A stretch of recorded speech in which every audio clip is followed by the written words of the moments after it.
Yes, I'm unemployed. Well, welcome, unemployed human. Let's not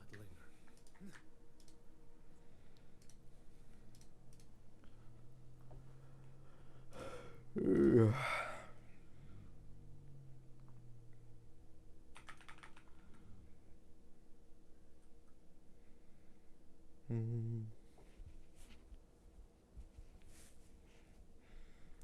Watch me milk every asteroid I can in preparation for Glob.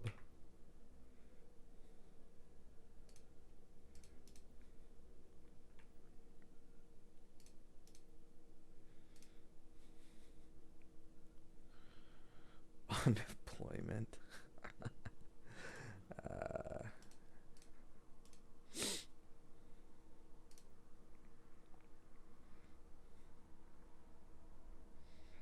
I'm also unemployed. I love unemployment.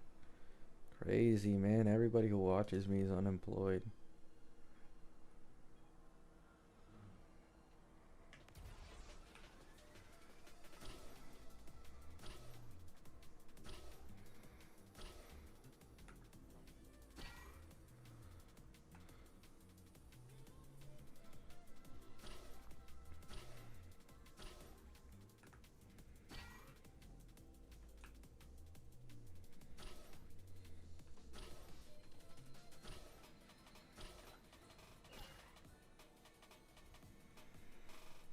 This is exhilarating. I skipped uni for this shit. I'd rather look for remote work at this point. Can't deal with work politics anymore, jeez.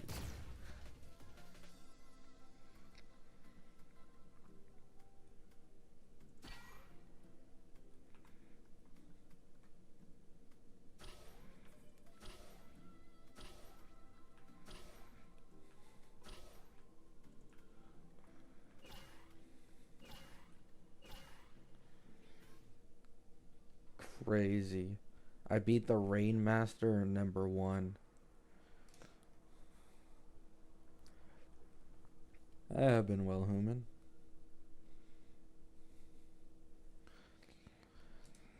Guys, let's not talk about Saint. I feel like lately he's been getting brought up a little too much in my chat. Just fine. But it's not like he's ever gonna change from us talking about him.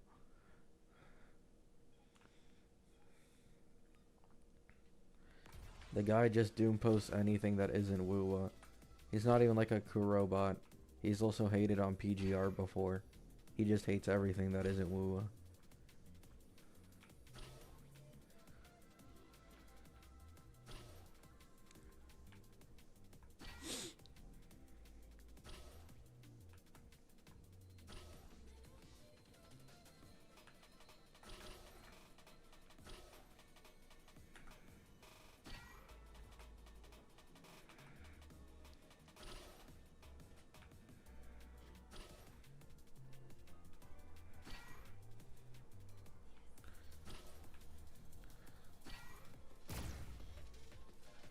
The last time I actually watched a Saint video was because I was curious how much investment he needed to clear Double Pawn's Matrix in the like the mind twists he'd do to justify the end game. Guy used like 7 2.x premium teams with sequences, didn't even get the full clears, and then said, yeah, this shit's low-key a banger.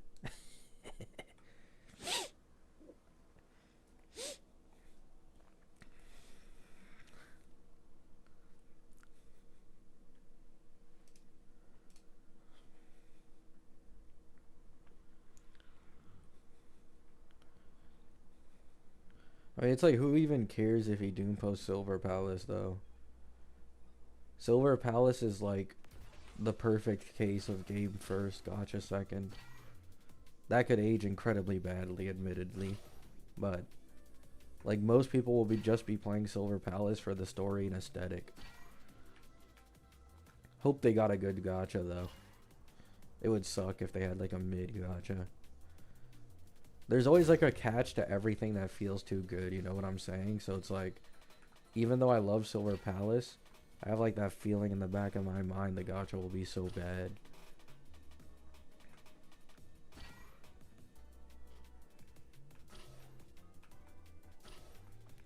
Mornai is best in slot for both Ameth and Luke, at least temporarily, for the Tomb Break team. Even if the negative status team is stronger for Ameth, it's still fine, because she's still the strongest DPS, so...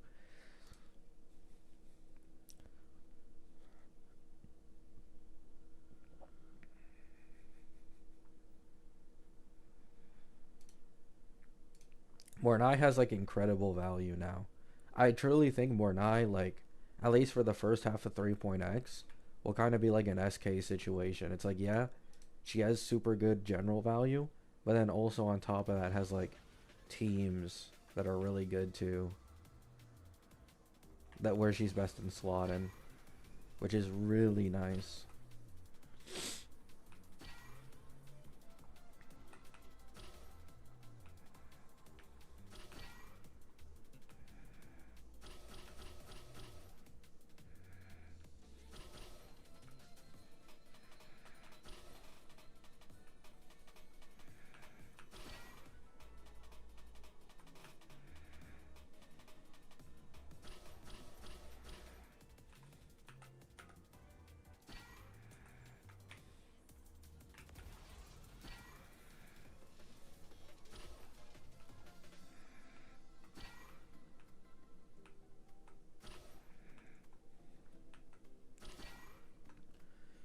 Arknight's gacha is just convoluted. Like, there's a bunch of stipulations all over the place that are purposely there to trip up the player and not fully understand the gacha system and screw them over.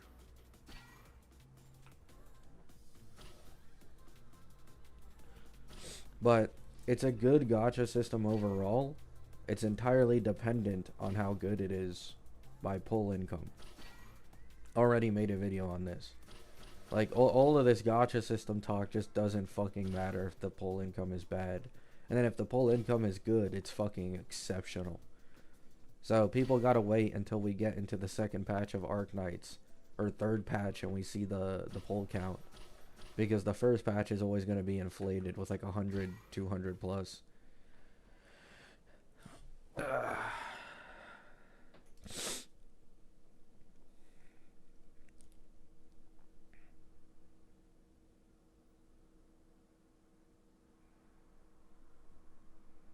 Would be good if Fusion Rober is the Fusion Burst sub DPS for Ameth. Yeah, that would be nice. Because like Ameth's teams are pretty expensive. She doesn't really have any free-to-play alternatives, which is pretty sad.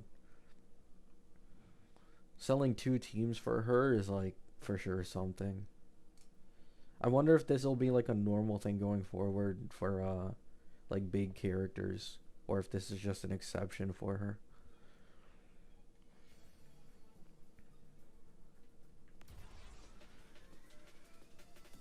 Once again though, like I think I made a video on this like a few weeks back. If you guys don't get Lene Mornai right now, it's completely fine. Like, because the Annie rerun banners should just have Lene Mornai on them. Same with Ameth and Luke. Don't even gotta stress it really.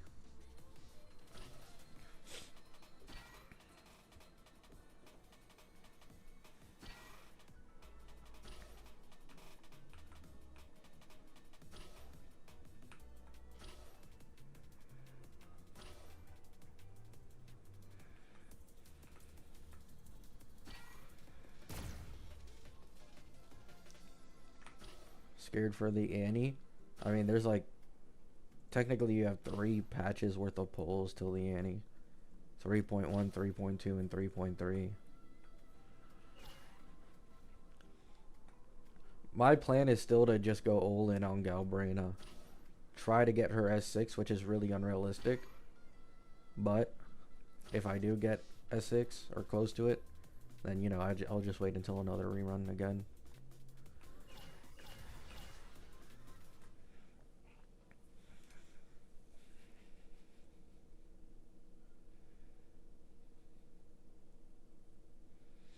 Hope they make the collab characters banner last 2 patches. Yeah, that would be nice.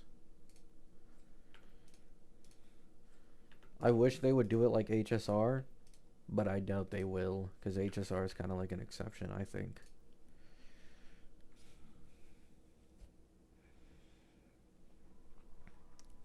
Yes, I've seen the Sagrika stuff, I just don't care. She's probably not strong enough to justify putting my QU on as sub DPS.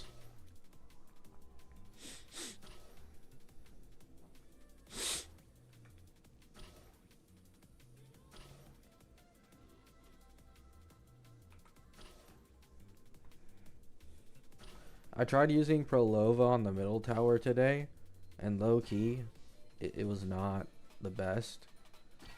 And like, don't get me wrong, I have skill issue, of course, but then I looked and saw that it's fucking Havoc res. Like, oh my god, dude. Havoc res on both floors.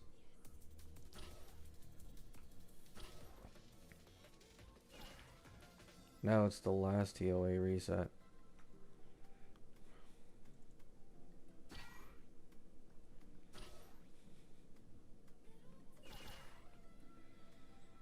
Imagine they make Sagrika stronger than Luke. I mean, Luke just has like some dumbass ramp up time in his kit. I wouldn't be surprised if she was.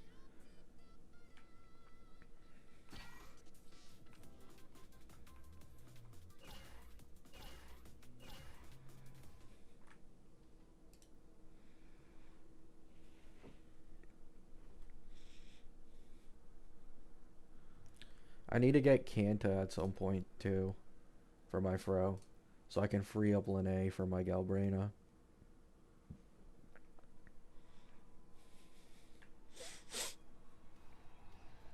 Yeah, it applies to both TOA and Weewa with the Havoc res. Luckily for Weewa, it's like, dude, I wish TOA was similar to Weewa. It would be so much easier.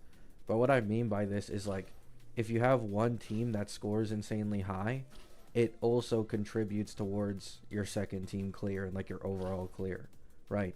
Because you can't do this in TOA, it fucks me over more because it means I get less value out of my QU1. But in Weewa, where like it's total points between 2 teams, my QU1 can just carry my Fro and then I get a max clear.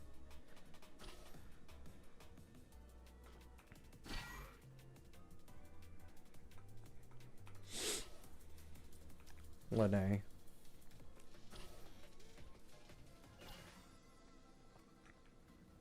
I don't think Luke is going to get a best in slot support. I'm going to be dead ass. I just don't see the banner placing for it. 3.1 Ameth Luke. 3.2 is Sagrika and maybe the Fusion Burst sub DPS. 3.3 is the Annie. 3.4 is Collab. And then after that we go to Mangzhou. There just isn't really any place for a Luke support.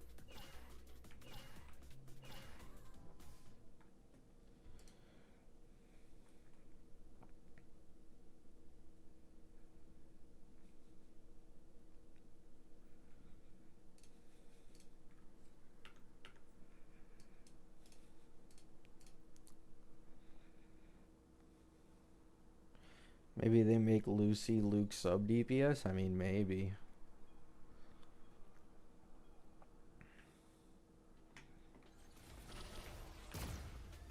Wait, what the?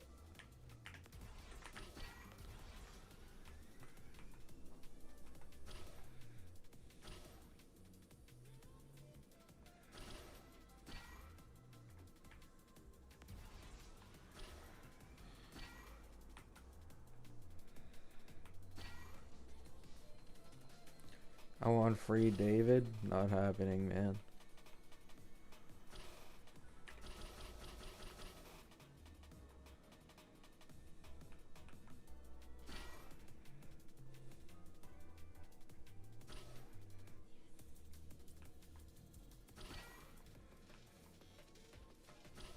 QU1 isn't getting a best in slot support. He's the support for Sagrika.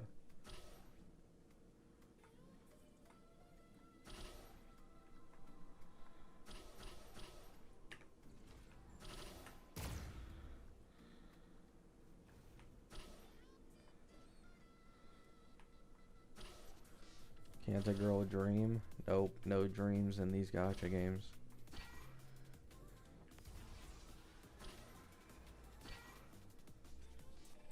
Is David even gonna be in the collab? No. It's been leaked for like forever at this point that David isn't in there at all. Sagrika has like orange hair.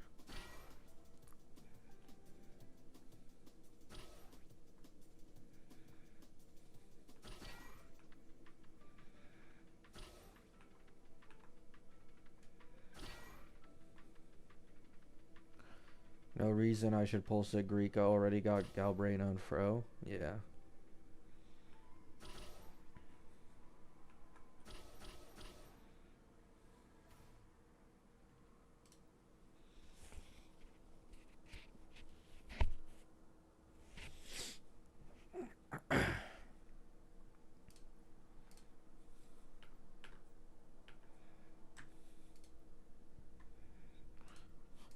Give me the prosthetic leg girl, please. So I don't have to pull her on Annie. And I can run her with my glob. Give me streamer luck. Streamer luck. 4-star. Sanhua. Oh, I think this gets her S6 actually. Not that Sanhua's any good anymore. Except for some free-to-play teams, but... Your call. I'm ready. I should try to smile more, you say? yeah, it's S6.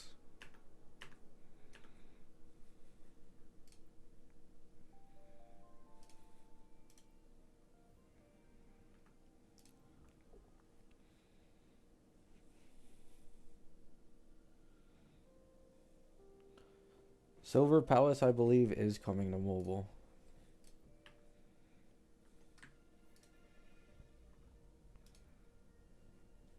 Whether or not it runs well is an entirely different conversation.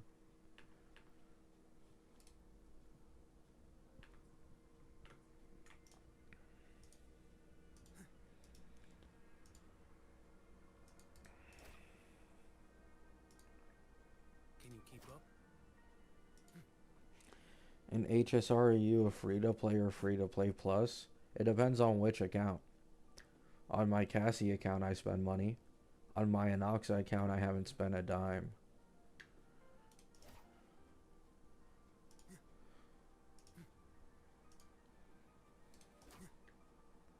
I made that Anoxa account because, like, I kept having people on my channel say that they're tired of me, like, just shitting on everything and being able to get a lot of characters because I'd always at least have monthly pass. So I made a free-to-play account. Otherwise, Anoxa would have Cyrene right now. And I'd probably be able to do a true zero cycle when Sparkle comes back. Can you keep up? Not the case right now, though.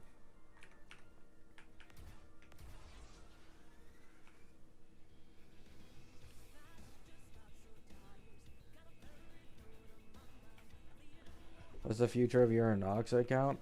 It's... I can't, like, pull any new characters. Just no point.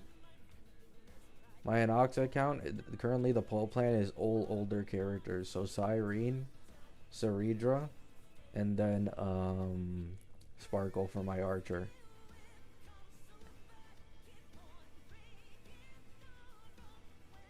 Blind man riding a bike? Yep.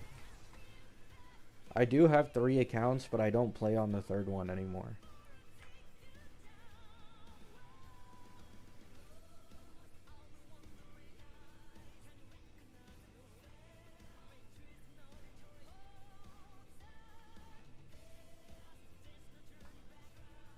Music goes hard, it does.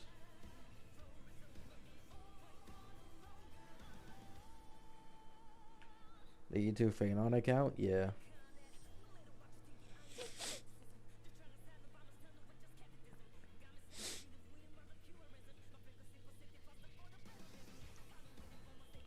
No, the bike feature is only available for Lahai Roy.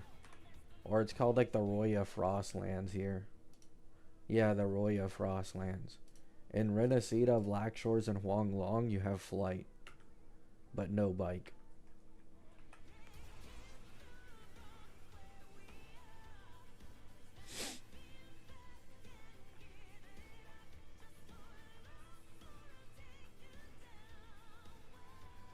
The My Day one? Yep.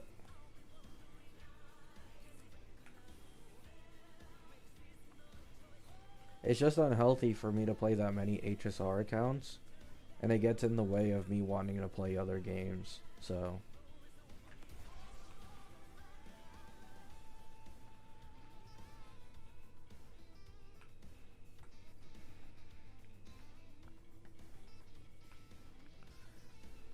I low-key don't even think I'm gonna pull on Enfield if I do get into the groove of the game.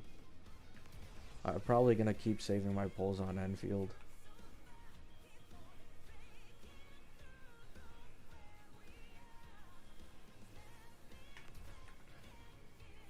I want to be like careful and wait until pulling till like the second or third patch so that I can see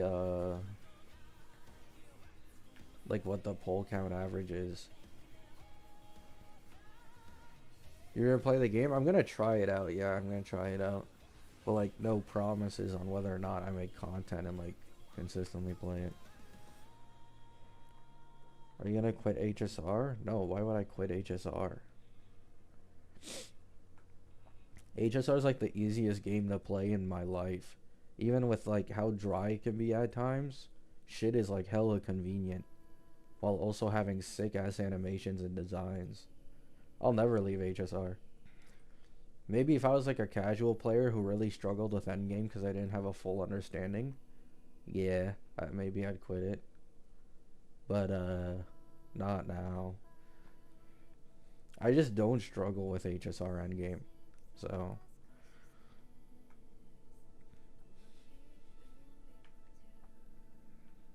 Well, actually, I struggle with AA. That's a lie. At least on my Anoxa account, my free-to-play one, because it only has 2 limited DPSs. The price of going for E6 Anoxa.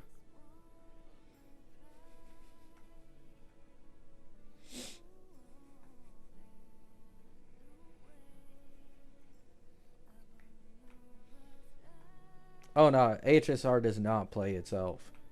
I mean, I tried letting it play itself, and then my free-to-play account couldn't clear MOC. No joke, it made my Archer take nearly 7 cycles just to fucking kill Cocolia. Like, dude, the auto battle in that game blows, man.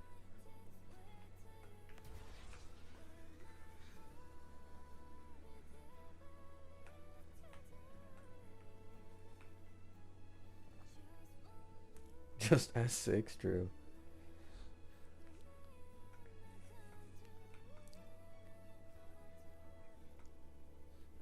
Yeah, AA is useless to like most people because it doesn't even give any premium currency.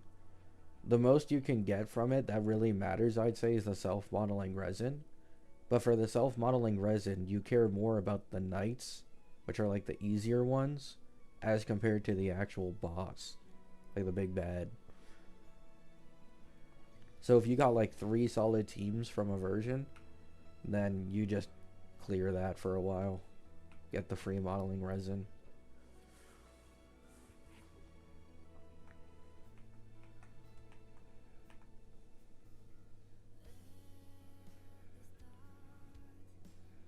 I mean, I already talked about it, Solus, no?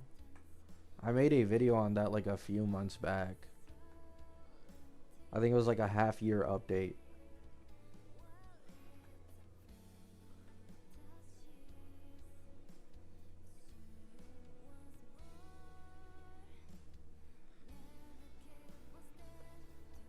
Like, I understand when someone's getting tired of a game, so it's easy for them to be bothered by like anything a game does. And like that's kind of the straw that breaks the camel's back. But holy shit, was that exaggerated. We were talking about it a few days ago too, on stream. The entire global passive thing might have been like easily the most over exaggerated drama of the game. Like, the game has much bigger issues with its power creep and HP inflation. Oh, I see.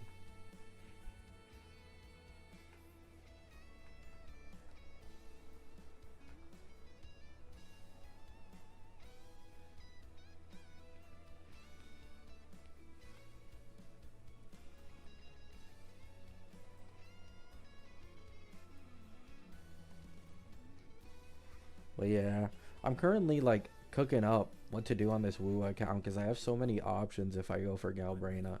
I can go like a full whale Galbraina team, which is probably what I'll do for Weewa, which is my S6QU1 with my Galbraina. That would be incredibly strong. I need to grab S2SK actually now that I think about it. Your will. So my whale team on this account would be S6 Galbraina QU1 and then S2SK for Weewa. And for like probably just making fun showcases. But I need Kanta for this girl. And I need Mornai for the normal Galbraina team. Holy expensive, man. I guess it's more realistic for me to get S2 Galbraina considering how many things I need to pull.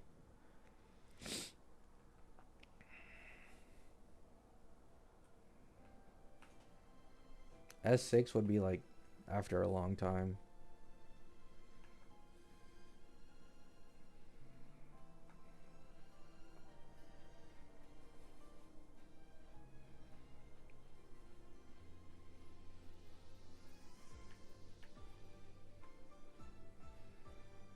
No, 4.x doesn't stop power creep. There's a real chance Sparksy is a sub DPS. They keep buffing her buffing. So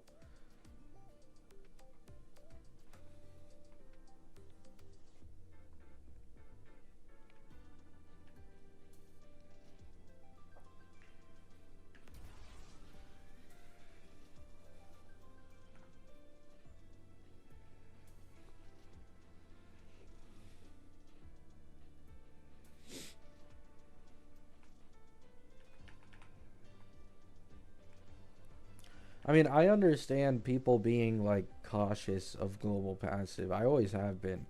It's like, why would you even add this in the game in the first place? But now that I think about it and like time has passed, it's kind of obvious.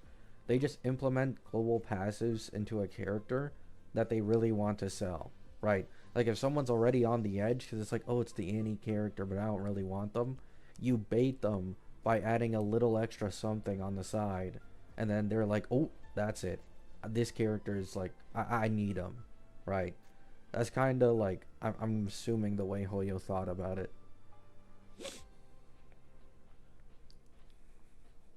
Because people will fall for anything in these gachas. Like, to be honest, I didn't believe people were that dumb until I seen how many people fell for the Chisa propaganda from CCs. Like, people, they will easily fall for anything, dude.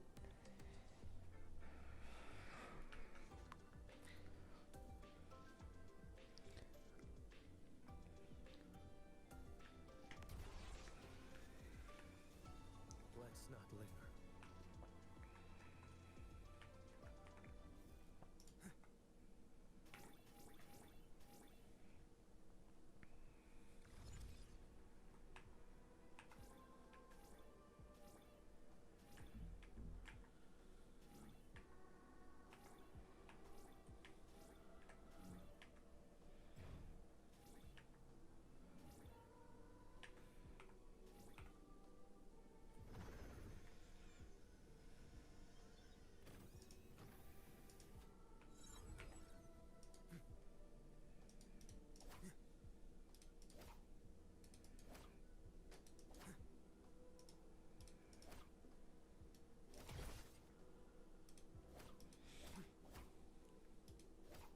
Yeah, I see these grass physics. Crazy. Step forth. Wait, why isn't the grass getting cut? EOS? Answer my call. EOS? The grass isn't getting cut?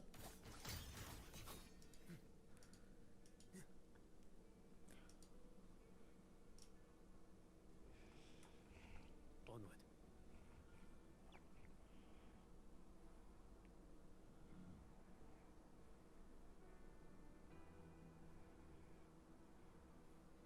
You think Yai ulti based on punchline? Mmm. Buzz Duel, you are cooking. You are cooking. Every single Annie unit has a gimmick to their ult. Every single one. Reach a certain level of punchline. Activate Yai ult. Mmm. See, I hadn't even thought of that.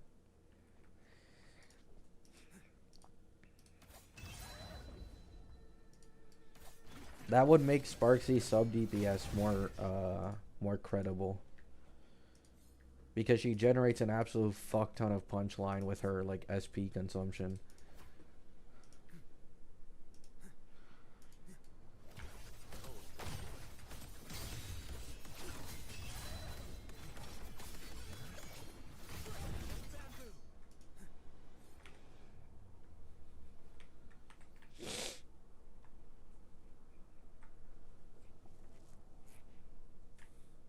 They could make it about aha actions. No, that wouldn't make sense.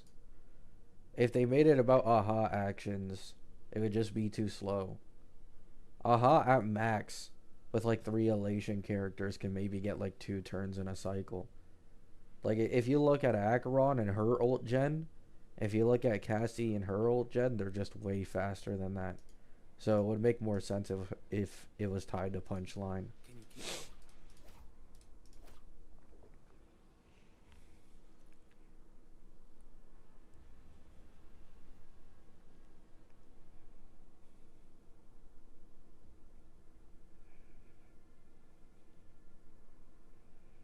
I mean, that would still be cool, Olam.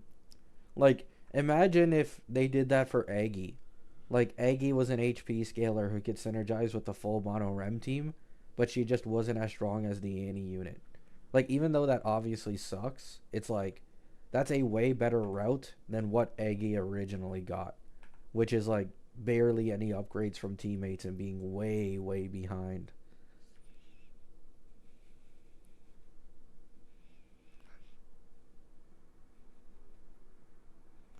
That way, people who like Sparksy, like, even if she's weaker than Yai, it's like, who cares? I could still use the same team, still perform well.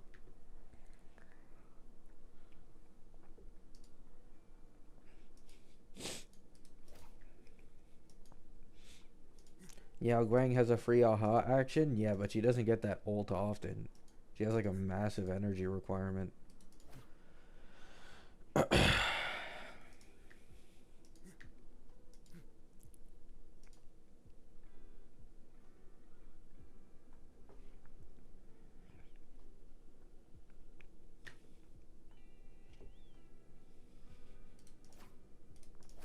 Well, actually, like, I don't know about that one, Alum. Because the thing is, when it comes to Sparksy, at least specifically, she only needs 3 elation units on the team. She doesn't need mono. Like, it's in her thing. So, she could still use Sparkle, use Yao Guang and Elation Sustain, and technically she'd still cap out the aha instant speed and stuff like that. So, I guess. But it's like, who the hell is going to generate as much SP as Buff Sparkle? That would be... Like, to power creep Buff Sparkle is kind of egregious. Because Buff Sparkle is already making waves. I don't deny that it's possible. But it's just like, the sheer SP positivity of Buff Sparkle and power creeping that would be insane. Into the wind.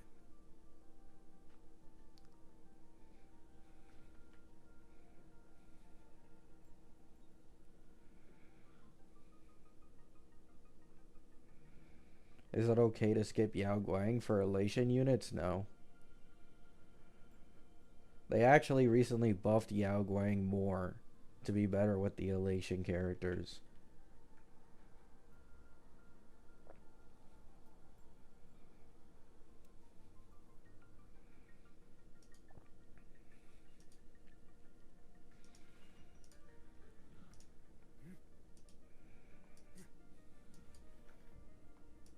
Onward.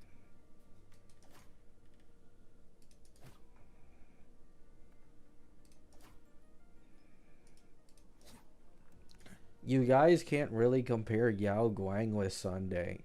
It just doesn't work. They aren't the same at all. Sunday was in the previous version, and he wasn't a part of the new path. A like massive part, a majority of the part of Yao Guang's kit is just elation buffing, SP positivity, enabling an aha instant, which literally every single elation character can take advantage of. It isn't really a Sunday situation. Can you keep up? My guess for a while now has been that Yao Guang will be that third slot for like a majority, if not all, the elation teams, but that Hoyo will go out of their way to sell either a sustain or a second slot for some specific elation DPSs. Like for example, Yai probably isn't going to use Sparkle. You know what I'm saying? But Sparksy does. And the same way, they could use different elation sustains possibly. Or Silver Wolf, who has now been changed to elation, could also be like a second slot or sustain for some of these characters. Something like that. Or she could be her own DPS too. I'm not gonna lie, that wouldn't be improbable.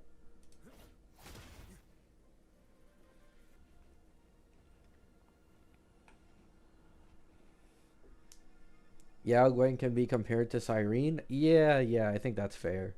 I think that's pretty fair. She is, like, basically same blueprint as Cyrene for elation.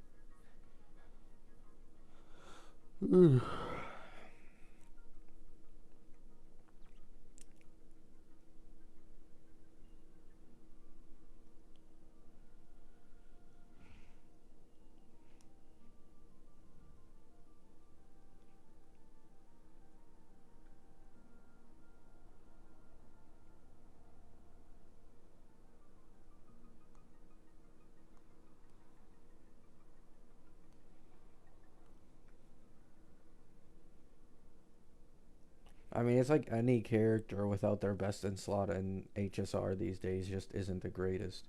They'll clear. Newly released character. Goes back to what I was talking about a while back. I think I made a video on it. No? Of like Wuwa's power versus inflation talk. And I used HSR as a reference. They make the new DPSs just overpowered or shill them. So they don't need good teammates at all to clear in the slightest. Like, I'd seen a free-to-play Sparksy team get, like, a 3 cycle. Without Lycone, without Yao Guang. It's like, obviously, that's unrealistic going into the future. But they really shill it so that they give you a few patches to get, you know, something else to upgrade the team. Right. But yes, Yao Guang will be best in slot over, like, anyone else easily. Can you keep up?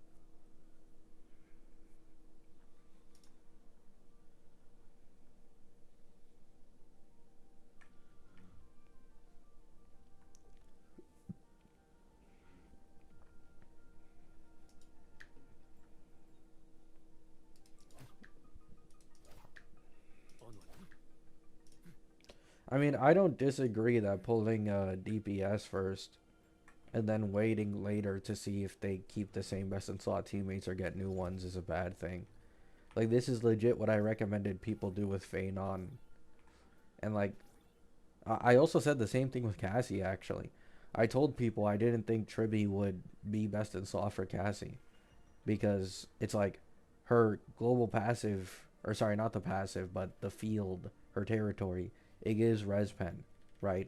And then you have someone on the team, especially with Evernight, who already gives vulnerability. So it just doesn't make sense. You know what I'm saying? And people back then told me I was fucking delusional. But look how it ended up going. You know?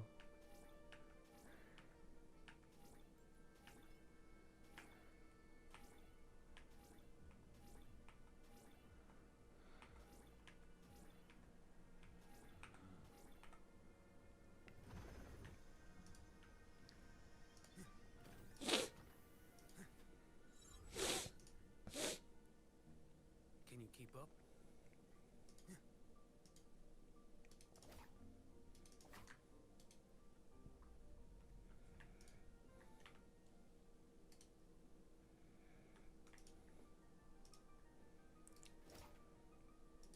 Let's not linger.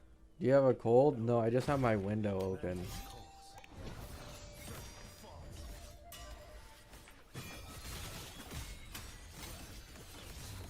And I have no socks on. It's probably like minus, just from the wind, maybe like -10, -15. Let me check. Weather app. Weather. Yeah, it's -10.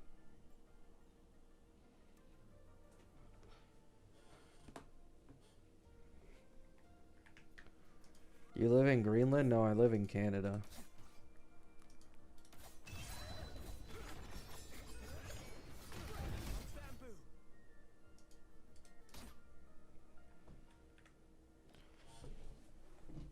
Ah.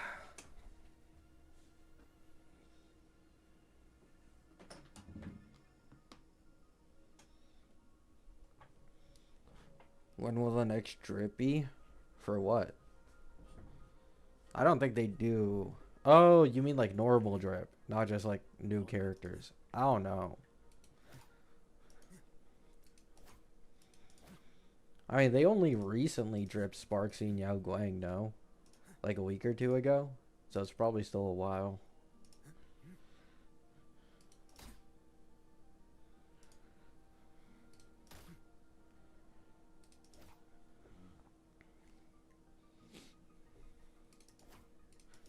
Yeah. I mean, you do have a few special case scenarios, which I don't think is going to apply to the elation units.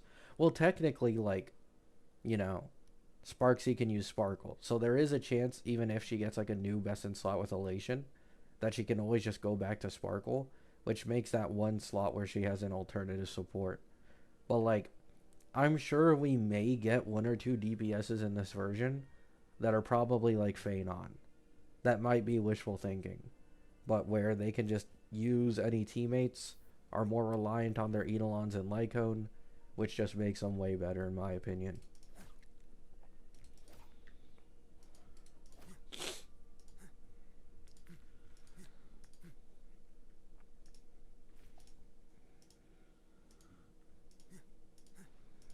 I don't think Himeko SP is going to be like Phanon though. I don't know why, it's just like an inkling of a feeling. I think she'll be more like a Firefly.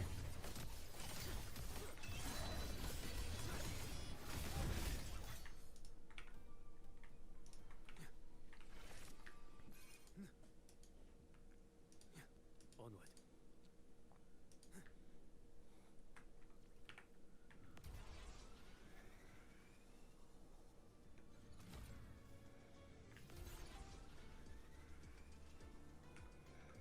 Let's not linger.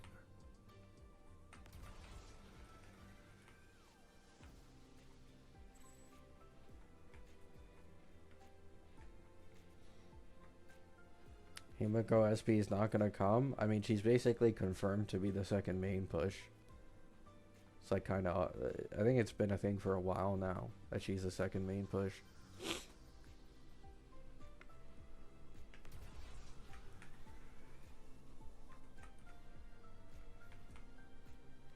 And if you look at the drip markets, the recent ones, they purposely made it so they only drip marketed up until 4.3, which leaves out 4.4 where the second main push would be.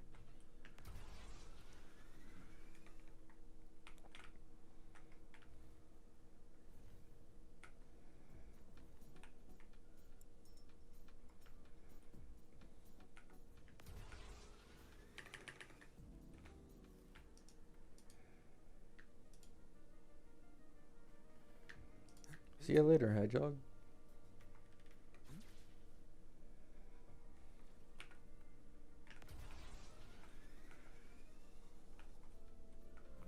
I mean, to be honest, like, low key.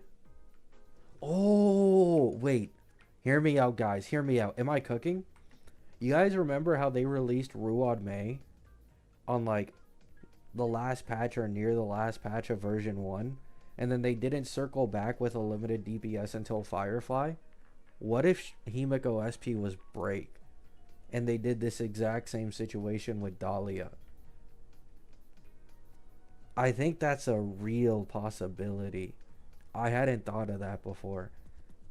It has the same setup as Ruan Mei Firefly. And Himiko is a fire DPS, meaning she like fully synergizes with the Dahlia trace because she's fire.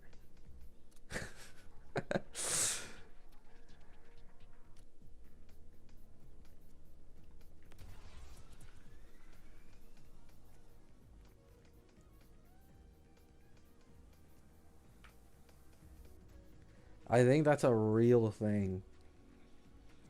That would be crazy.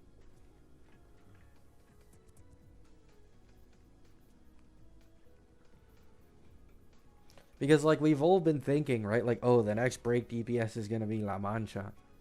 Maybe that is the case. And technically that would be a copy of like Boot Hill and then Firefly. But I think if there's just going to be one, it's much more likely to be Himiko.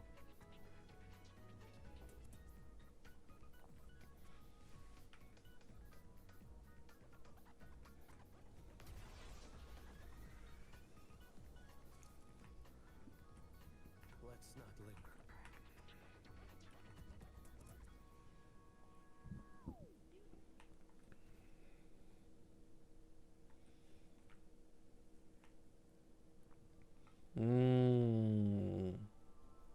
We're cooking, guys. We're cooking.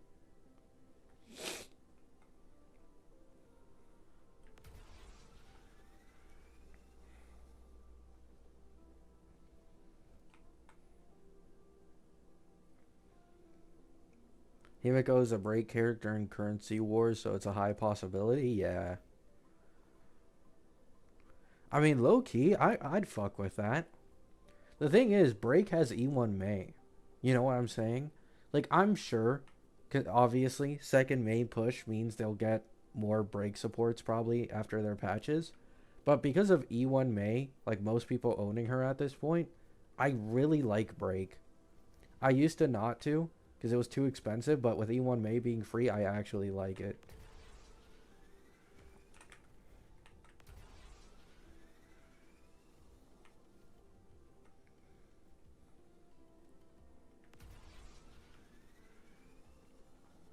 If you guys will remember too, Firefly had like the biggest glow up from going from E0 to E2 and 2.x. Like kind of all the second main pushes do with like Dill and shit. So it's probably going to be the same situation here with Himiko. Got that broken ass E2 jump. Yeah, exactly, Solus. Maybe that's the team I go for on my Anoxa account. Because, like, realistically, I can't invest in a Yai team so early on when I'm trying to get Cyrene, Saridra, and Sparkle. So maybe that's the one my free-to-play account goes for.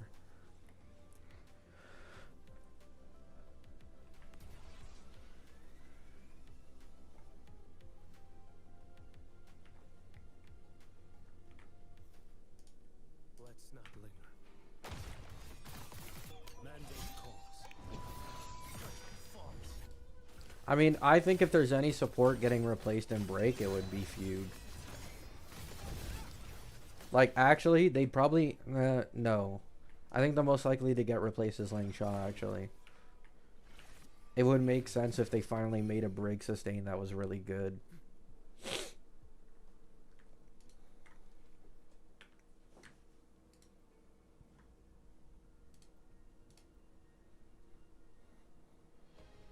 I think that's the most likely to get kicked out.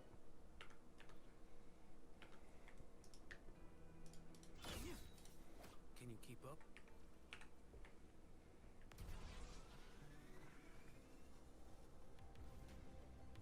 Actually, because she's a main push, she's just going to get an entire new team except Dahlia, probably. So, new sustain, new support that power creeps Fugue is kind of how I see it going.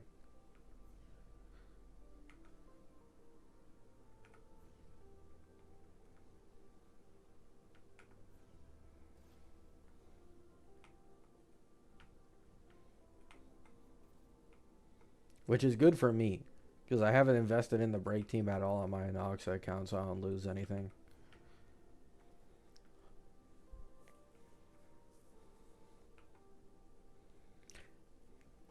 Ling Sha, low key, I just thought about it. Ling Sha is the best comparison to Yuno in Wuwa. A healer who can be ran as a sub DPS, usually in her best in slot team for break, but then can also be ran main DPS. She's actually exactly like Yuno. Wow. I didn't even think about that. I finally found the character that perfectly translates to Yuno.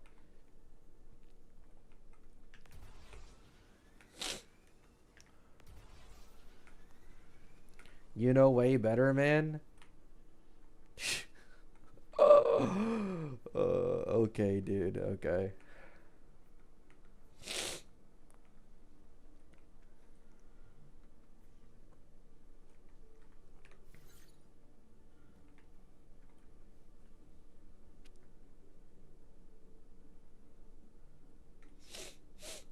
Potential DPS Ling Sha and Yuno, yeah.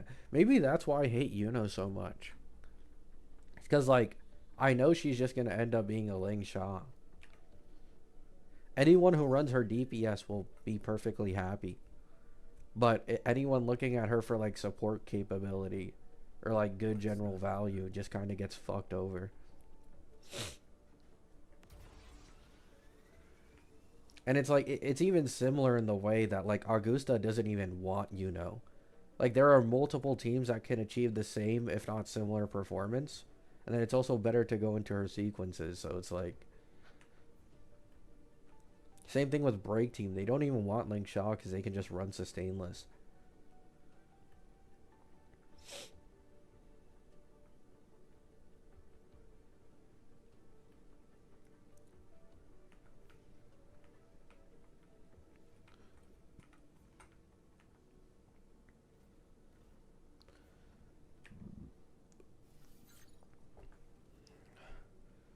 I mean, I'm not saying her main DPS is bad.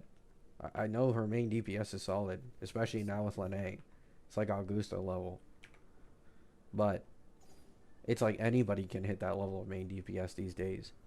Even Luke, at the very beginning of his ramp up time, does more damage than Yuno now. Ameth without her best in slot Toon Break team also still does more damage. Augusta does about the same. Prelova does about the same. Galbrena does the same.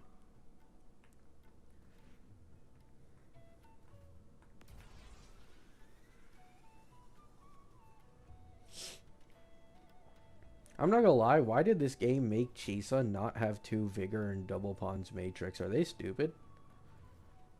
Or are they really just trying to scam their player base?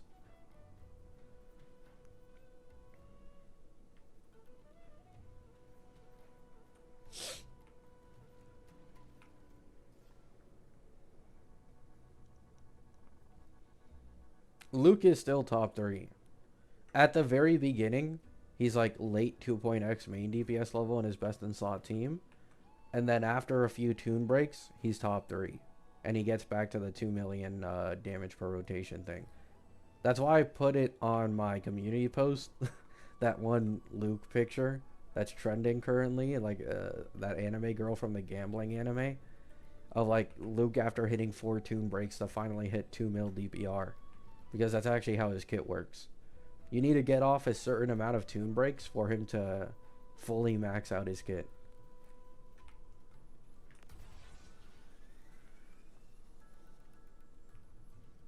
But his sequences are actually atrocious. Like, low-key, I'm going to check if anything's have changed, but I think he has the worst sequences. Like, they're 1.x level, not even 2.x.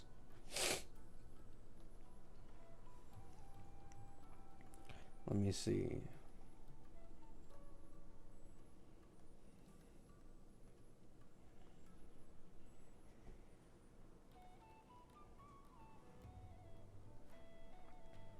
Beautiful music, Woo.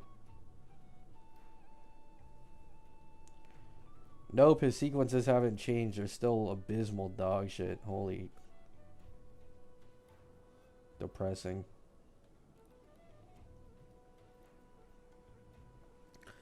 Last stream, his sequences were the best. No, that was like a few streams ago.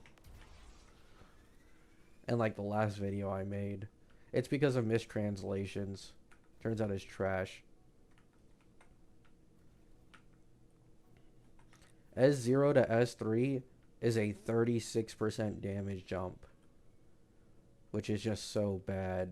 Like for reference, late 2.x DPSs get around like 70% jump from S0 to S3, which is nearly double.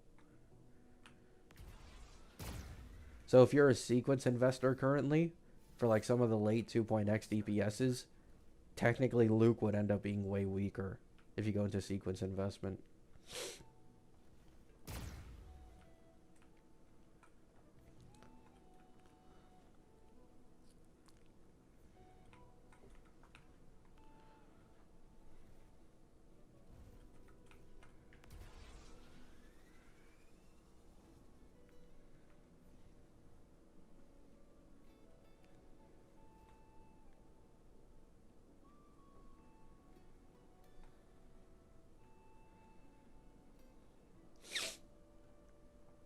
I don't want to get Ameth, but this is just depressing for Luke. Yeah, it's kind of sad.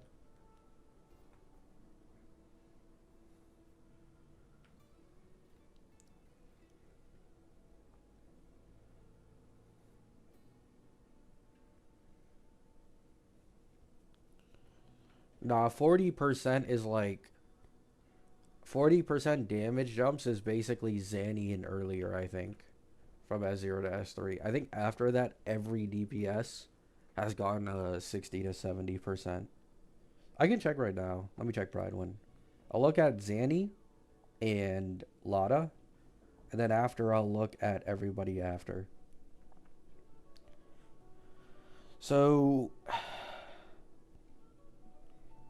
Zanny, what are her sequences like? Zanny S3 is 40, or no, it's 60%. Oh no, you're right. Zanny has 60%. What about Lotta? Lotta S0 to S3 is 60%. Yep, you're right. It is like that for all of them, basically. I think the one who gets the biggest S3 is Cart, but the one who gets the biggest S6 is Galbraina.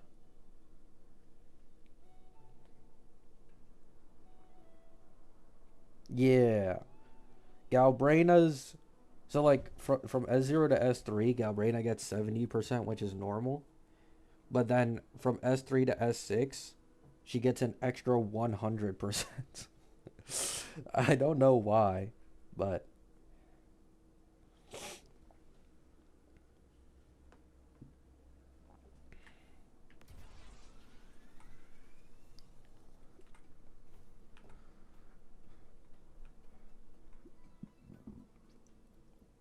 Gartethia S6 isn't 336%. I've already checked before. They updated Kart's calcs to include team, and Galbraina's calcs include team as well. So now they're both on an even playing field, and Galbraina's wins. The thing with the old Kart sequence calcs was that they didn't include her teammates buffing her. So the sequences mattered more.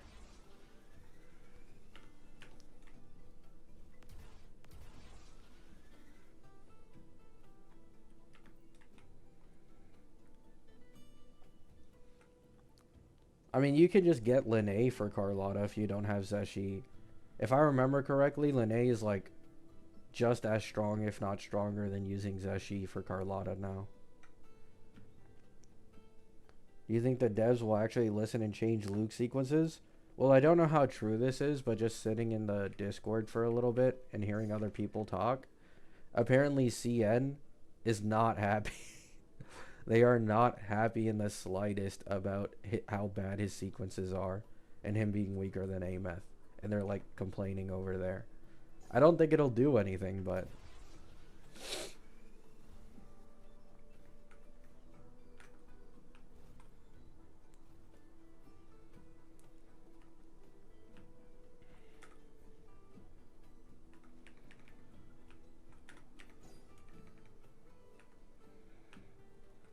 Let's not linger.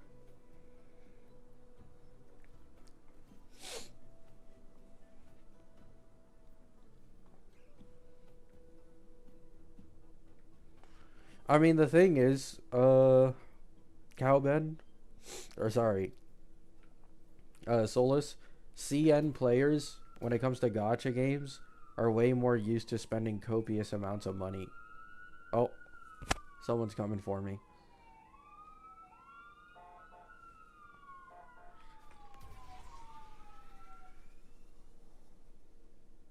If CN is unhappy, then something will def happen. Because they could go, yeah, nah, it doesn't work like that. I don't think anything will happen.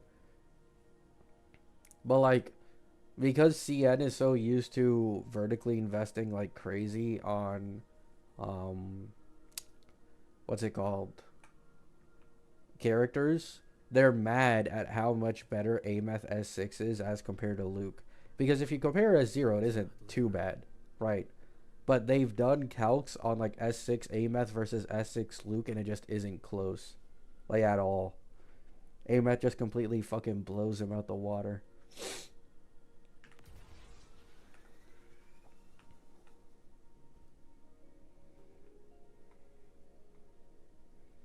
I mean, CN of all places usually care the most, Solus.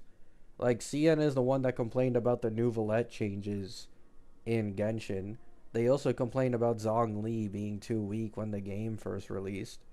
Um, like, I feel like CN is the one that cares the most about male characters.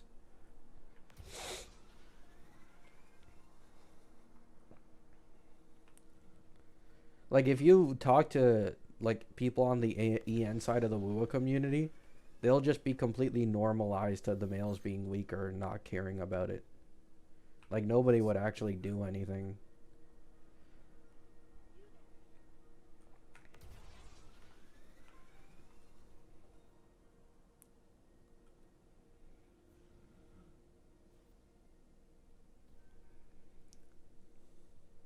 Yeah, and also Ameth has way stronger weapon refinements eagles. It's also that.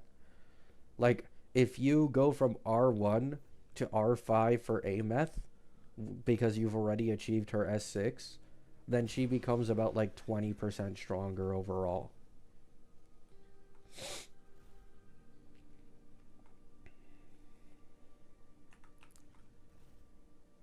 If not, probably more like 25% actually.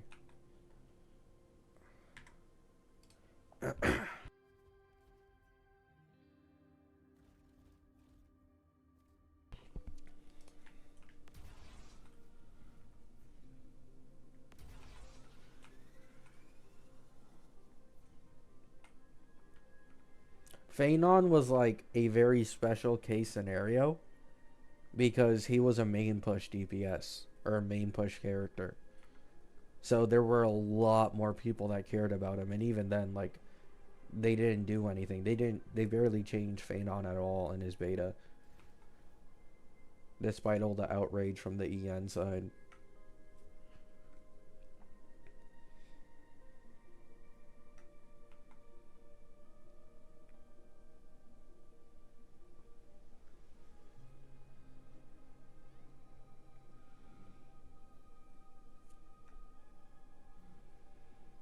I don't know why male characters get shafted in gachas.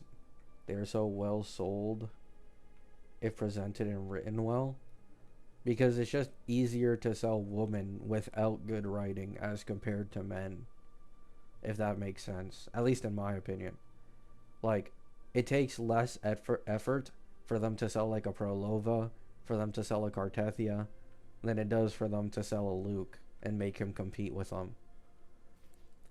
Phanon is like the sole exception in HSR. Kinda.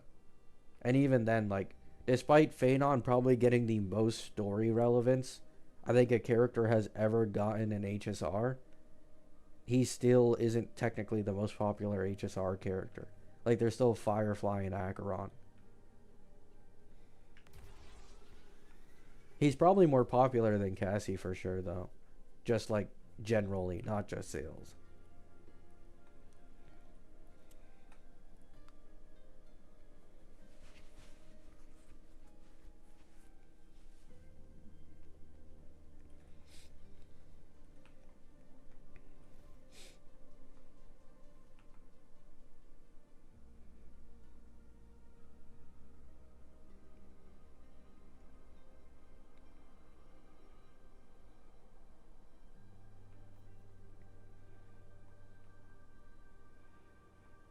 K-On! Girls are goated.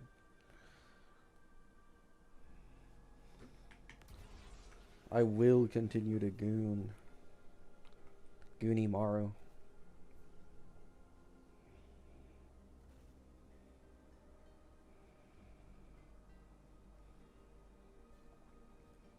The only thing that could save Wu is a male Senrez, but I highly doubt they'd be willing to gamble like that if he didn't sell. The only character I could see them bringing back and making incredibly lore relevant is Geshu Lin at this point. And like they actually sell better than any other male. It'd probably be Geshu.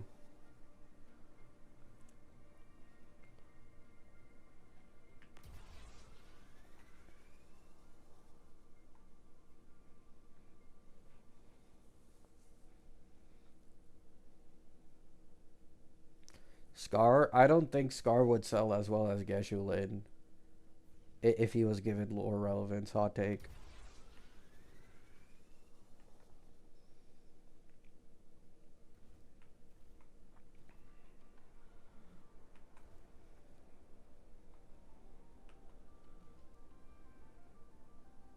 Let's not linger.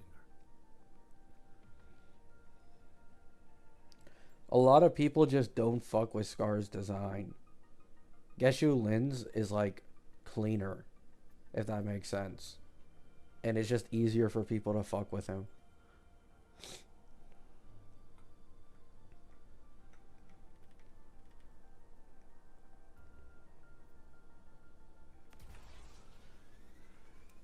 And yes, this is like a real thing that people care about.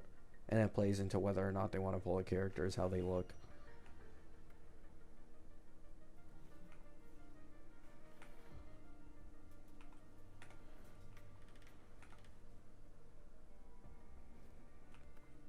I actually think the best example I can give is Calcharo. Like, Calcharo has a pretty simple design. He's not really anything special at all. He doesn't have crazy animations. Yet he was easily the most hyped character when the game first released. And it wasn't even close, and he was a standard banner unit. Just because of his design. I think Geshu would be the exact same way.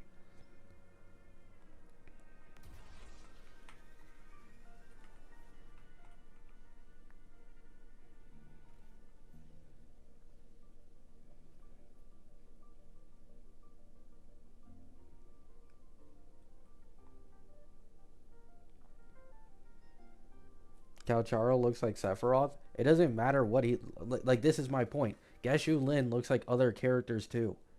Like, it's the same, like, archetype of character. You have an evil, white-haired badass who is a rival to one of the most, like, lore-important characters in the game. He's also showed up in Q Yuan's trailer, where he fought Q Yuan. He probably has purple flames, and he's a sword user. Like... He's just an aura farmer. People fucking love aura farmers. This is why solo leveling won anime of the year and not free.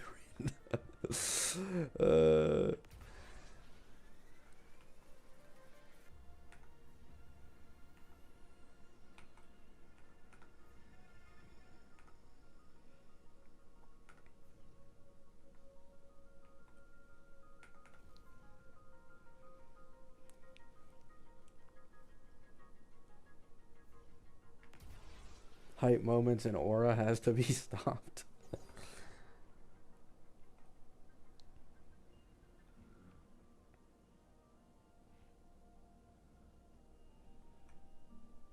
What do you think, Ameth? Ameth is probably the best DPS for any new player to invest into, and I think that's what they were going for. And it's not even close. She has a negative status team that'll probably use a future Fusion Burst sub DPS, and as well as what's it called?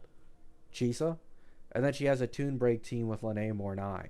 And then even if you don't have, let's say, Mornai for the Toon Break team and you use SK, it's still better than 2.x DPS level. And we have the Annie upcoming soon. So even if you don't get the full Toon Break team and you want it, you can just get their reruns on the Annie. They've placed Ameth completely perfectly.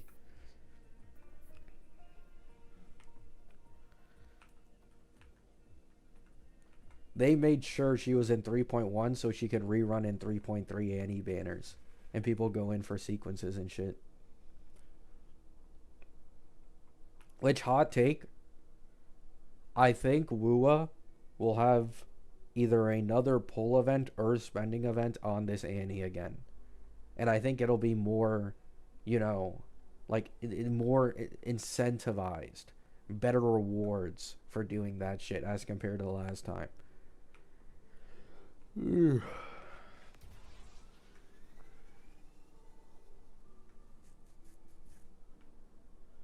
Yeah, more aggressive is the word. Which I'm fine with, by the way. Like, low-key, I don't like the pull ones because it incentivizes everyone, even who doesn't spend money, to waste their pulls and give them FOMO. And then it can really fuck over their pull plans and shit. Right? Like, you end up getting a character you don't even want because you wanted an upcoming character. But when it comes to, like, spending events for money, I really don't care about them. Like, I always see an outrage when it came to, like, Cyrene Bowskin, like, Genshin stuff. It's like, if you weren't going to spend money in the first place, like, you can't benefit from it anyways. Like, I could care less about spending events.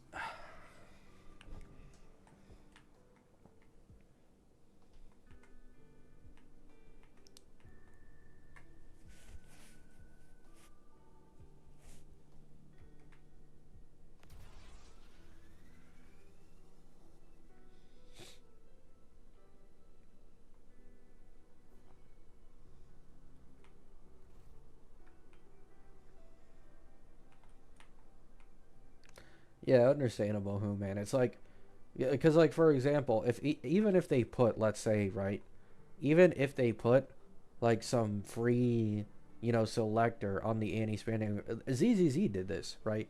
ZZZ made it and even added a few limited characters in there, where if you spent like $130, you can like select them, right?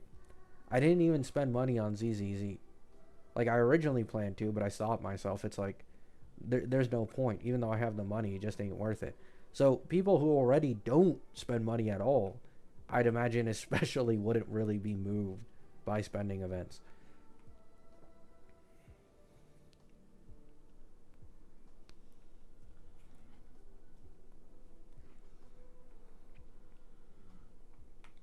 The only way I'd ever say I'd fold for a spending event in this game is if they had a limited 5-star for cheap. By that I mean, like, top up $50 and I can maybe choose from SK, because I don't care about anyone else. If they put SK at like a $50 mark and it allows me to get S2 SK without needing to waste my pulls on her, I'd do it.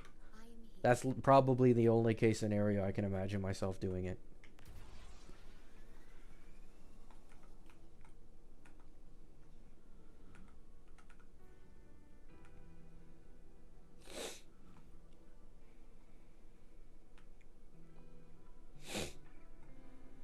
Oh yeah, so the monthly passes are always the best value in all these gachas, for sure. They give like an extra 27 pulls every single patch, or 24.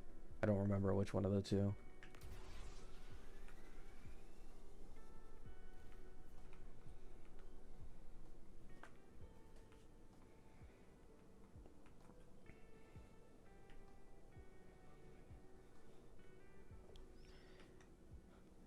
Do you think they'll give a free old character in HSR for 4.x? Not 4.0.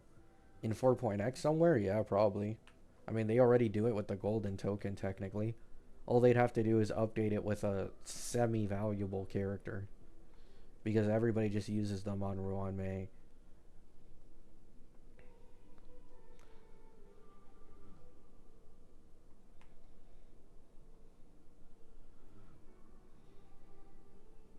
Hello, Monk.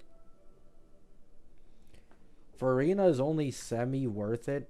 I mean, Verena is like S2. She's nice, because now the rotation is significantly faster. And then S4 makes it so that on Spectro teams, she gives 15% more damage bonus. But after this, none of it matters. So S4 is kind of like the cap for Varina value.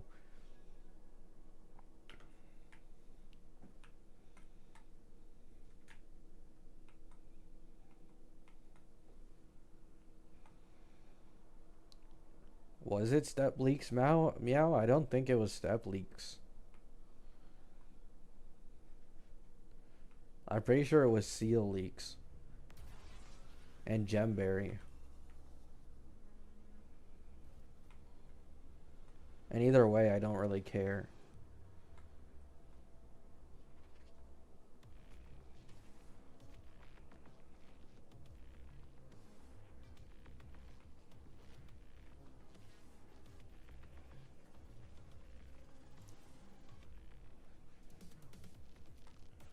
Is Varina the best standard banner character in all the games you play? In all the games I play.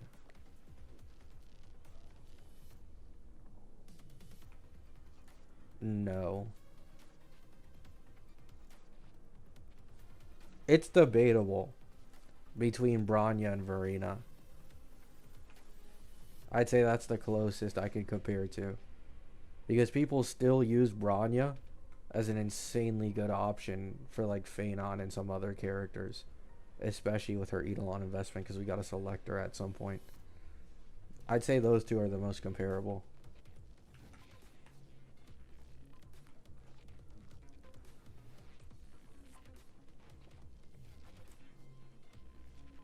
Yeah, but like the same thing applies to Bronya, Meow. Like, Bronya is also an alternative if you don't have best in slot.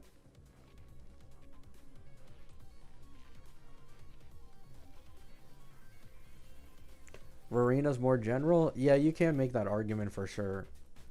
I mainly say that because, like, I mean, SK is usually better than Varina. Mornai is like in the middle, and then Varina's the bottom tier. And people really value like crit stats and going further into investment somewhere. But Bronya, like, Bronya had that Robin Anoxa team that was the strongest until, what's it called? It was the strongest until who came out? Cyrene.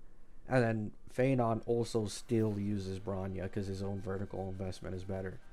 So that's like two top DPSs that genuinely use Bronya well. But Anoxa kind of fell off, so.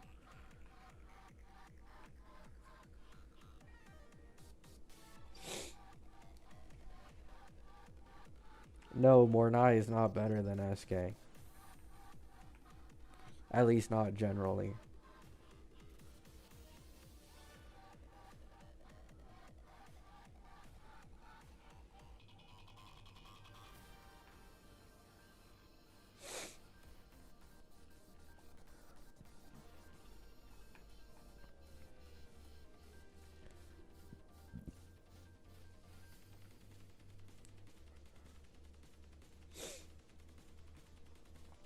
The closest to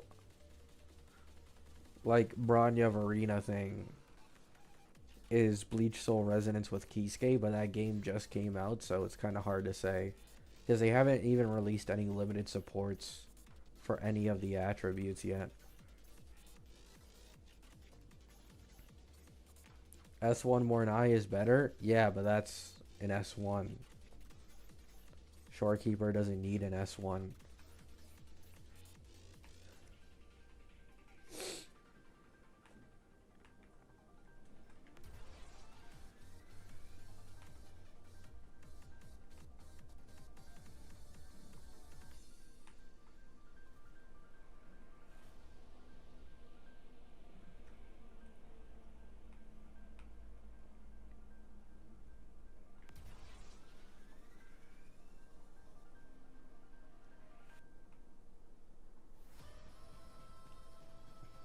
SK sequence pure bait.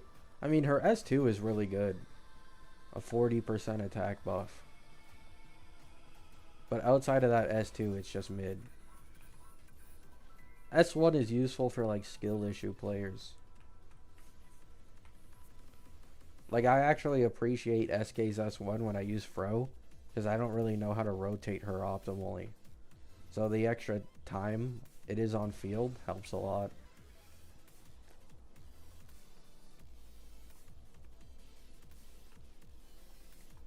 Yeah, the game now has 3 general buffers, which is nice. They have Arena, they have SK, and they have Mornai. Those are like the like some of the highest value units in the entire game. And they also released Lene, who is like decently general as a sub DPS. Not fully, but hey, to be honest, I never expected they'd make someone with Lene's kit in this game at all, so I'll take it.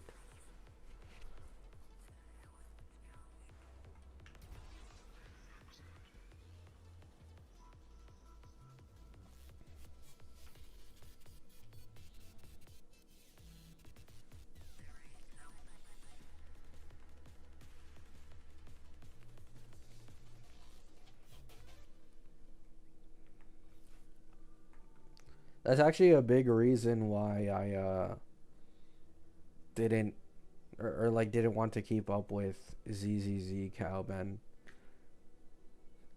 Like they have constantly resetting endgame, which is significantly faster. And then on top of that, they also have like way more events that can last for fucking ever, and they just constantly keep getting added. I'm just too lazy for that shit. High key.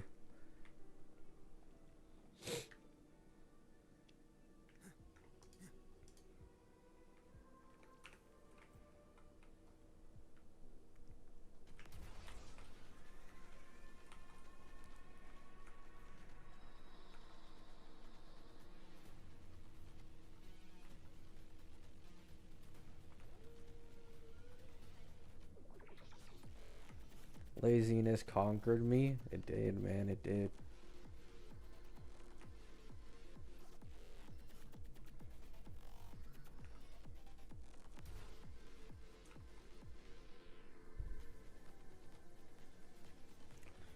ZZ endgame rotations feel slow. Really?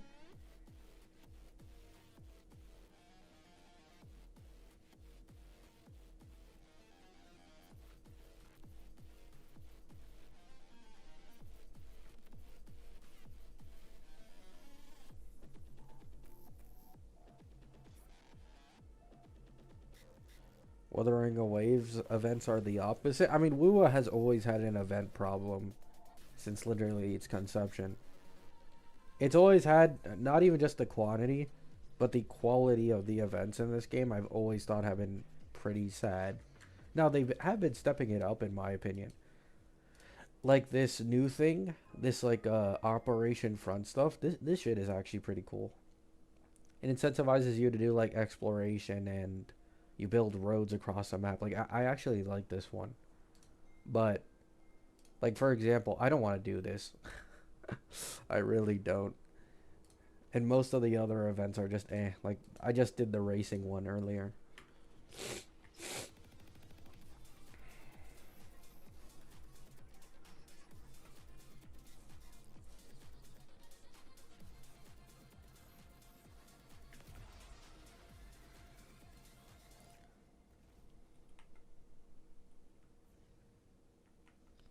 Is you 10 standard pulls? Yeah, I'm gonna need that for the Galbraina weapon. People shit on HSR for lack of events. I am not that people though. I've always said I prefer HSR not having a ton of events. It's always been like that convenience game for me. And I can still make a ton of content on it because like I have some idea of how to play the game and understand kits and characters. So it's a win-win at the end of the day. I don't have to invest as much time, but I can still make content on it whenever I want.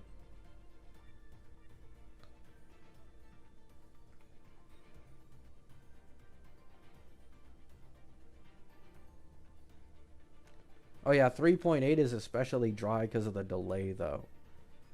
Like I'd say if there wasn't a delay, like technically speaking, we're only 2 weeks away from 4.0. That's pretty exciting. But there's a fucking Aggie and Sunday banner after this.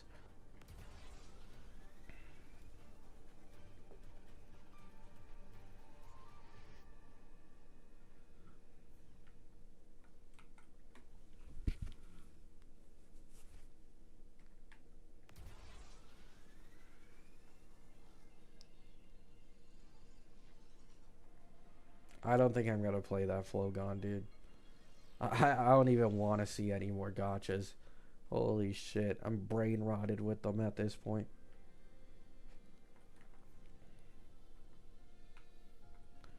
I've already seen it before as well. I saw the teaser because it was just on Twitter.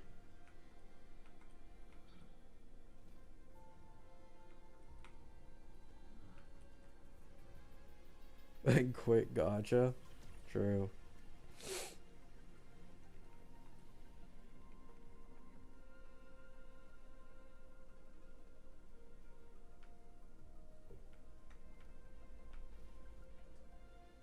Yeah, low-key, I didn't even know it was a gotcha. I thought it was just a normal game.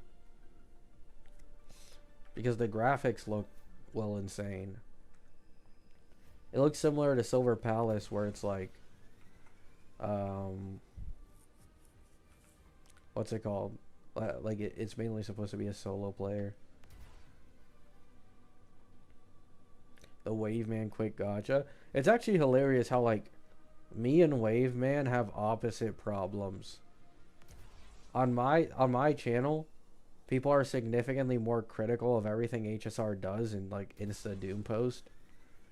And like you guys know my feelings on the Elation path. I think it's the exact same as any other path.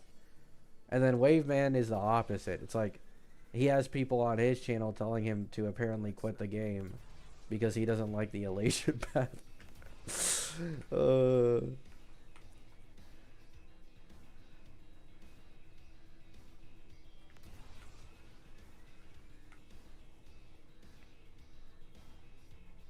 No, he didn't actually quit Gacha. He just made a video calling out and talking about the people who tell him to, just because he complains.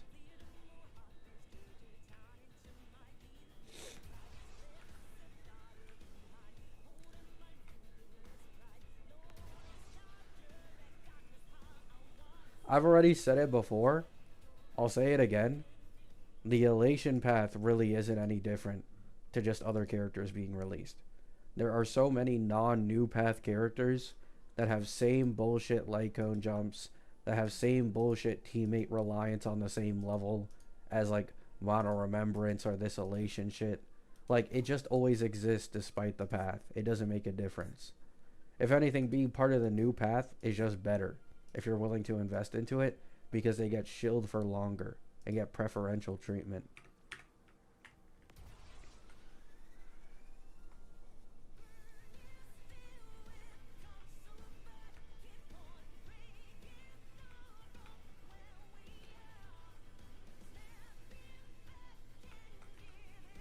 Like, Anox is an erudition character who was made as a sub DPS for the Herda, but now at the end of version 3 is so reliant on Cyrene for his performance that he's kind of a brick otherwise.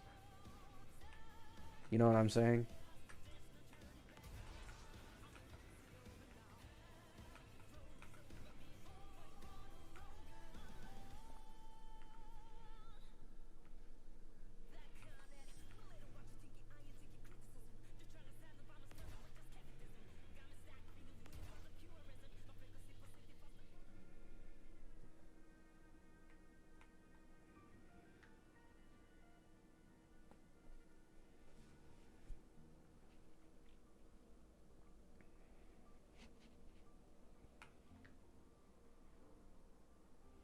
I mean, yeah, I've talked about this before. Like, I think Silver Palace and what it's competing with the most is probably Enfield and Wuwa. I can't speak for Enfield because I've never played it before. But when it comes to Wuwa, if you just remove combat, right? Because I do think Wuwa has like more nuanced combat, and you know, people who like that are obviously going to prefer it. If you remove combat, I think like so many people would move on to Silver Palace. I think Wuwa might see just a little bit of lower revenue in player base once those games come out.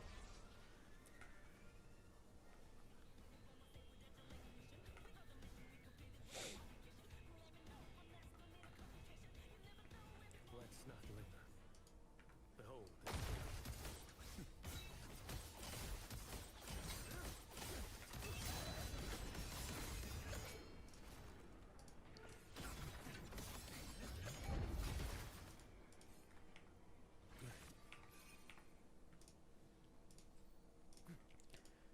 I mean, you literally yesterday I was on Twitter and I saw WUA players slandering their own story, calling it solo rovering. Like, even WUA players are aware of, like, no offense, WUA story is hard carried by its presentation. It's much better at presentation than a lot of other games.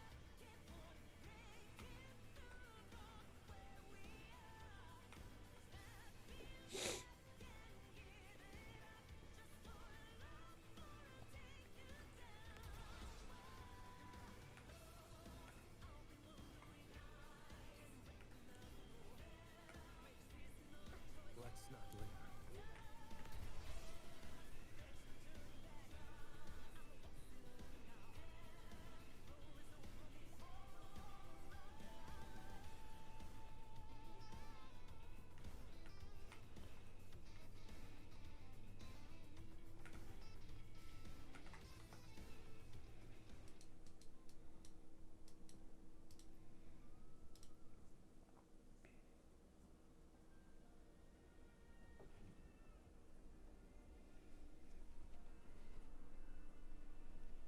I mean, it just is what it is, man. Like, let's be honest. I've talked about this before. WUA is now at the point they don't need to care about making their game better because it's just that popular. This game could just go to complete shit and it would still have a dedicated fan base and make millions every single month. They've built up that type of fan base.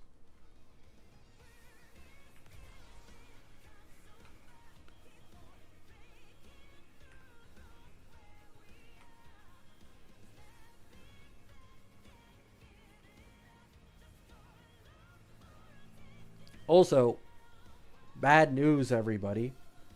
Uh, I don't know.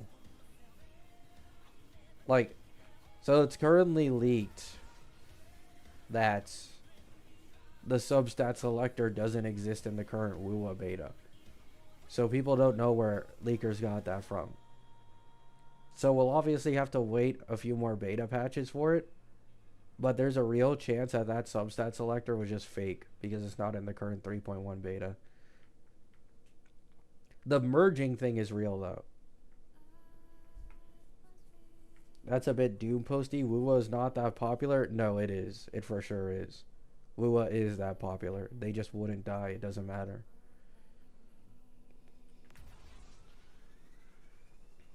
This game's mobile revenue competes with ZZZ, despite the fact that it fucking blows on mobile and makes way more money off of PC.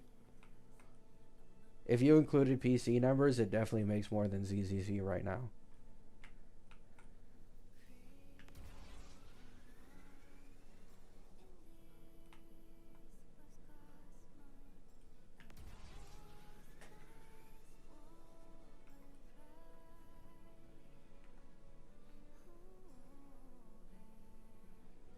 Let's not linger.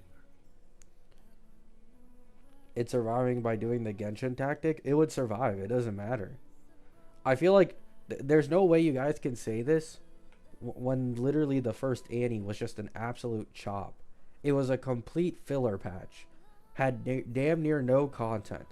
The pull count was literally the same as like an average patch until after they gave compensation and including the pulls from a pull event where you needed to pull like 60 times or something, right? Like this entire thing with Chop Zanny introduced the heaviest reliance on a sub DPS to actually perform, and the Annie still did well. They still got sales. It just doesn't matter. And then after that, Cartethia, even with all the negative status, you know, like negative thinking, like nobody liked negative status, people instantly folded for Cartethia and she was the best selling banner in the game. Like, nobody cares. They could do whatever bullshit they wanted. They'd still make money.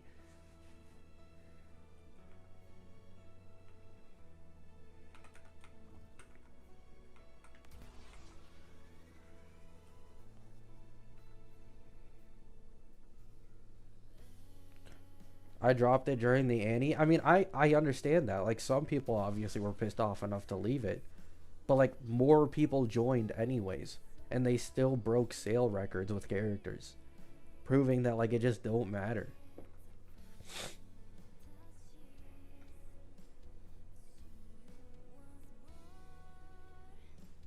It's like the same thing with the HSR global passive thing, right? Like this is literally the exact same situation. People were in outrage about the global passive. HSRCC said they were quitting. I had people in my own chat from my own channel saying that they're not going to play HSR anymore and they're going to move on. And then Cassie does like 100+ million. You know what I'm saying? It's like, I truly think Wua is now at that point. It just doesn't matter.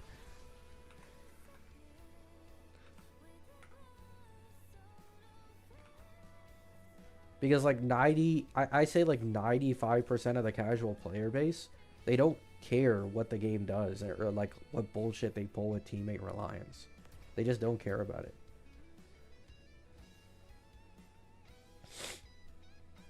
Let's not linger.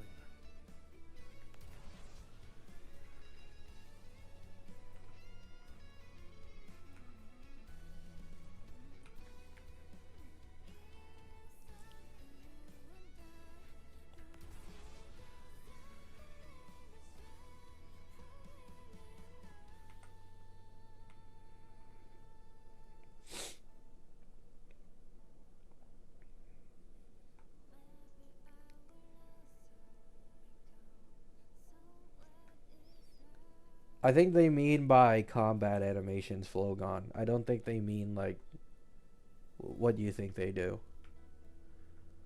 They mean AMETH combat animations.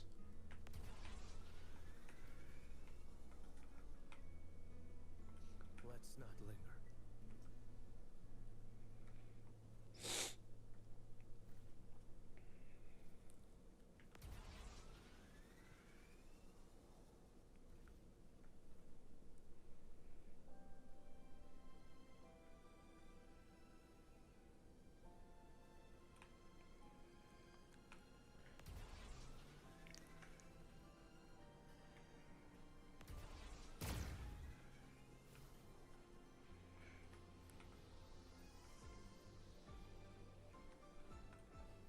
The substat selector being fake is so ass. I mean, there is a possibility maybe comes down later down the line.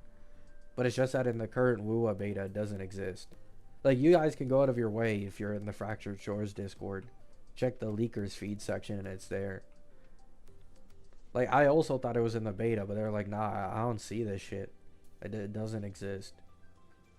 Maybe they're saving it for the Annie, you know? That could also be a thing.